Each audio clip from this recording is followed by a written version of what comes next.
اعوذ باللہ من الشیطان الرجیم بسم اللہ الرحمن الرحیم الحمدللہ رب العالمین والصلاۃ والسلام علی سید المرسلین وخاتم النبیین اما بعد۔ صحیح بخاری باب کتاب التوحید حدیث نمبر 7463 اردو ترجمہ۔ سورہ کہف میں اللہ تعالیٰ کا ارشاد، کہیے کہ اگر سمندر میرے رب کے کلمات کو لکھنے کے اور روشنائی بن جائیں تو سمندر ختم ہو جائیں گے اس سے پہلے کہ میرے رب کے کلمات ختم ہوں، وہ اتنا ہی ہم اور بڑھا دیں گے۔ اور سورہ لقمان میں فرمایا کہ اگر زمین کے سارے درخت قلم بن جائیں اور 7 سمندر روشنائی کے ہو جائیں تو بھی میرے رب کے کلمات نہیں ختم ہوں گے۔ بلا شبہ تمہارا رب ہی وہ ہے جس نے آسمانوں کو اور زمین کو 6 دنوں میں پیدا کیا، پھر وہ عرش پر بیٹھا۔ وہ رات کو دن سے ڈھانپتا ہے جو ایک دوسرے کی طلب میں دوڑتے ہیں، اور سورج اور چاند اور ستارے اس کے حکم کے تابع ہیں۔ آگاہ ہو جاؤ، خلق اور امر اسی کے لیے ہے۔ اللہ بابرکت ہے جو دونوں جہان کا پالنے والا ہے۔ سخر کا معنی زلل ہے، یعنی ماتحت و تابع کر دیا۔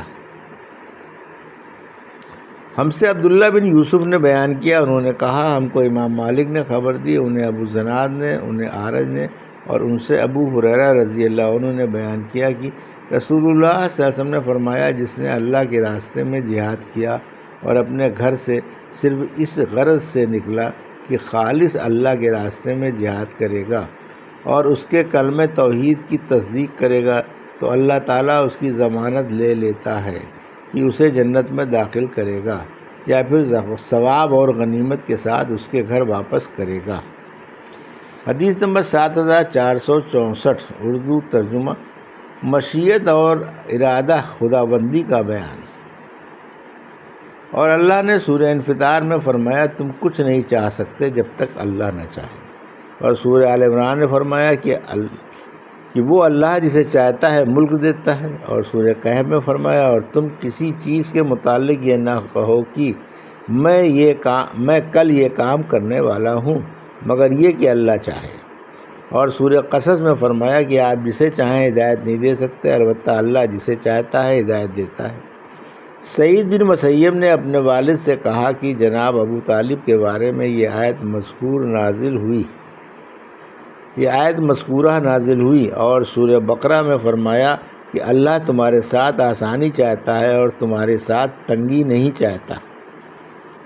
ہم سے مسدد نے بیان کیا، انہوں نے کہا ہم سے عبد الوارث نے بیان کیا، ان سے عبد العزیز نے بیان کیا، ان سے انس بن مالک رضی اللہ عنہ نے بیان کیا کہ رسول اللہ صلی اللہ علیہ وسلم نے فرمایا، جب تم دعا کرو تو عزم کے ساتھ کرو، اور کوئی دعا میں یہ نہ کہے کہ اگر تو چاہے تو فلاں چیز مجھے عطا کر، کیونکہ اللہ سے کوئی زبردستی کرنے والا نہیں۔ حدیث نمبر 7465 اردو ترجمہ۔ ہم سے ابو یمان نے بیان کیا، انہوں نے کہا ہم کو شعیب نے خبر دی، انہوں زہری نے دوسری سند، اور ہم سے اسماعیل بن ابی اویس نے بیان کیا، انہوں نے کہا مجھ سے میرے بھائی عبدالحمید نے بیان کیا، ان سے سلیمان نے، ان سے محمد بن ابی عتیق نے بیان کیا، ان سے ابن شہاب نے بیان کیا، ان سے علی بن حسین نے بیان کیا کہ حسین بن علی رضی اللہ عنہ نے انہیں خبر دی، اور انہیں علی بن ابی طالب نے خبر دی کہ رسول اللہ صلی اللہ علیہ وسلم ان کے اور فاطمہ کے گھر رات میں تشریف لائے، اور ان سے کہا کیا تم لوگ نماز تہجد نہیں پڑھتے؟ علی رضی اللہ عنہ نے عرض کیا کہ میں نے عرض کیا یا رسول اللہ، ہماری جانیں اللہ کے ہاتھ میں ہیں، جب وہ ہمیں اٹھانا چاہے گا اٹھا دے گا۔ جب میں نے یہ بات کہی تو آپ صلی اللہ علیہ وسلم واپس چلے گئے اور مجھے کوئی جواب نہ دیا، البتہ میں نے آپ کو واپس جاتے وقت یہ کہتے سنا، آپ اپنی ران پر ہاتھ مار کر یہ فرما رہے تھے کہ انسان بڑا ہی بحث کرنے والا ہے۔ حدیث نمبر 7466 اردو ترجمہ۔ ہم سے محمد بن سنان نے بیان کیا، انہوں نے کہا ہم سے فلیج بن سلیمان نے بیان کیا، انہوں نے کہا ہم سے ہلال بن علی نے، ان سے عطا بن یسار نے اور ان سے ابو ہریرہ رضی اللہ عنہ نے بیان کیا کہ رسول اللہ صلی اللہ علیہ وسلم نے فرمایا، مومن کی مثال کھیت کے نرم پودے کی سی ہے کہ جدھر کی ہوا چلتی ہے تو اس کے پتے ادھر ہی جھک جاتے ہیں، اور جب ہوا رک جاتی ہے تو پتے بھی برابر ہو جاتے ہیں۔ اسی طرح مومن آزمائشوں میں بچایا جاتا ہے، لیکن کافر کی مثال شمشاد کے سخت درخت جیسی ہے کہ ایک حالت پر کھڑا رہتا ہے یہاں تک کہ اللہ جب چاہتا ہے اسے اکھاڑ دیتا ہے۔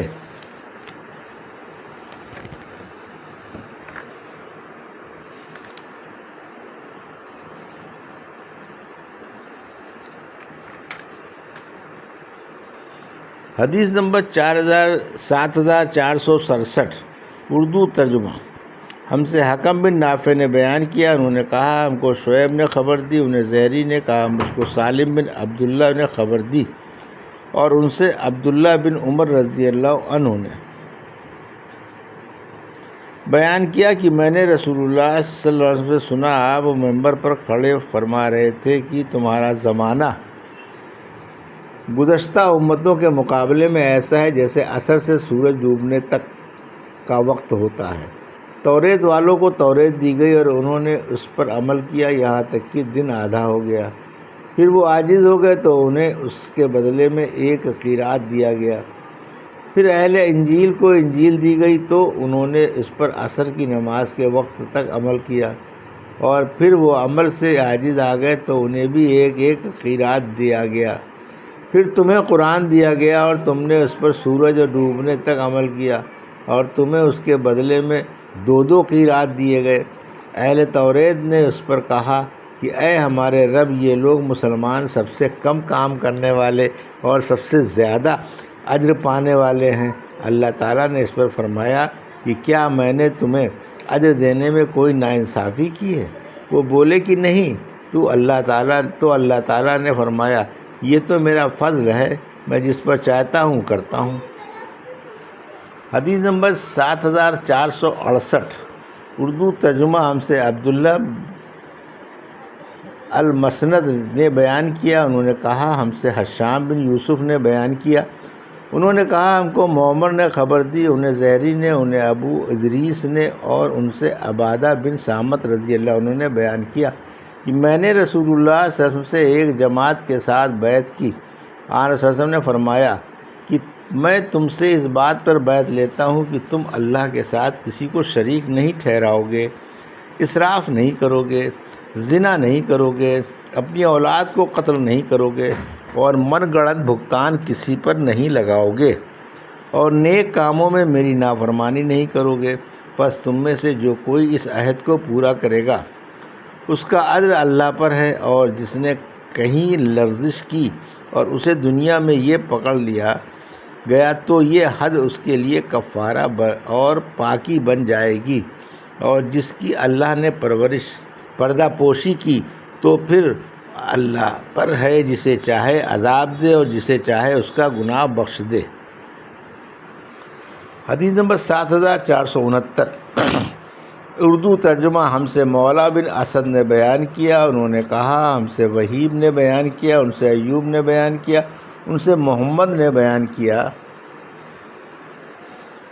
اور ان سے ابو ہریرہ رضی اللہ عنہ نے بیان کیا کہ اللہ کے نبی سلیمان علیہ السلام کی 60 بیویاں تھیں، تو انہوں نے کہا کہ آج رات میں تمام بیویوں کے پاس جاؤں گا، اور ہر بیوی حاملہ ہوگی، اور پھر ایسا بچہ جننے گی کہ شہسوار ہوگا اور اللہ کے راستے میں لڑے گا۔ چنانچہ وہ اپنی تمام بیویوں کے پاس گئے، لیکن صرف ایک ہی بیوی کے یہاں بچہ پیدا ہوا، اور وہ بھی ادھورا۔ حضور اکرم صلی اللہ علیہ وسلم نے فرمایا کہ اگر سلیمان علیہ السلام نے انشاءاللہ کہہ دیا ہوتا تو پھر ہر بیوی حاملہ ہوتی اور شہسوار جنتی جو اللہ کے راستے میں جہاد کرتا۔ حدیث نمبر 7470 اردو ترجمہ۔ ہم سے محمد نے بیان کیا، انہوں نے کہا ہم سے عبد الوہاب شخفی نے بیان کیا، انہوں نے کہا ہم سے خالد خدا نے بیان کیا، ان سے اکرمہ نے بیان کیا، اور ان سے ابن عباس رضی اللہ عنہ نے بیان کیا کہ رسول اللہ صلی اللہ علیہ وسلم ایک اعرابی کی عیادت کے لیے تشریف لے گئے، اور اس سے کہا کہ کوئی مذاقہ نہیں، یہ بیماری تمہارے لیے پاکی کا باعث ہے۔ اس پر اس نے کہا کہ جناب یہ وہ بخار ہے جو ایک بڈھے پر جوش مار رہا ہے اور اسے قبر تک پہنچا کے رہے گا۔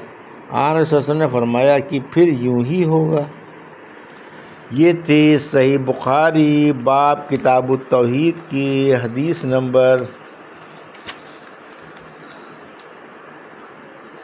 7463 سے 7470 کا اردو ترجمہ جو ابھی آپ نے سماعت فرمایا۔